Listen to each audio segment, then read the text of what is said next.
પ્રાચીન સમયમાં એક ગરીબ પરંતુ ધાર્મિક બ્રાહ્મણ રહેતા હતા. તેમનું નામ હતું સુદામા. તેમની આર્થિક સ્થિતિ ખૂબ નબળી હતી. ઘરમાં ખાવાનું પણ મુશ્કેલીથી મળતું. પણ દિલમાં ભક્તિ અને સંતોષ ભરેલો હતો. સુદામાની પત્ની એક દિવસ પ્રેમથી કહે છે, તમે તમારા બાળપણના મિત્ર શ્રી કૃષ્ણ પાસે જાઓ, તેઓ ચોક્કસ તમારી મદદ કરશે. સુદામા શરમાતા હતા, પણ પત્નીના કહેવા પર તેઓ દ્વારકા જવા તૈયાર થયા. ભેટ તરીકે આપવા માટે કંઈ નહોતું, માત્ર થોડા પોહા બાંધીને તેઓ માર્ગે નીકળી પડ્યા.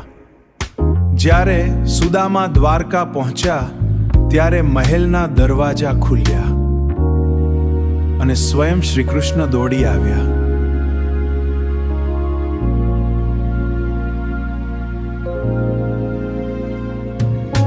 મિત્રને જોઈને તેમની આંખોમાં આનંદના આંસુ આવી ગયા.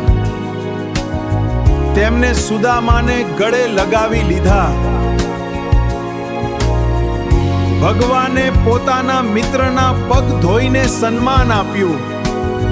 આ જોઈને બધા જ આશ્ચર્યચકિત રહી ગયા.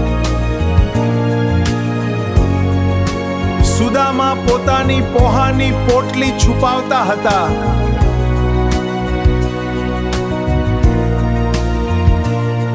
પણ શ્રી કૃષ્ણે તેને પ્રેમથી લઈ લીધી અને ખૂબ આનંદથી ખાધી. સુદામાએ કંઈ માગ્યું નહીં, પણ ભગવાને બધું સમજ્યું. જ્યારે સુદામા ઘરે પરત ફર્યા, ત્યારે તેમની ઝૂંપડી એક ભવ્ય મહેલમાં બદલાઈ ગઈ હતી.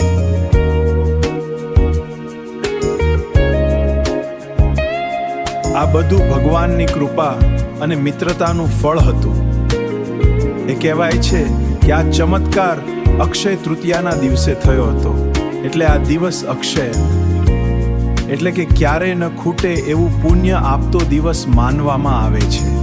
આ પવિત્ર દિવસે દાન, જપ અને ભક્તિ કરો અને ભગવાન વિષ્ણુ તથા માતા લક્ષ્મીના આશીર્વાદ મેળવો.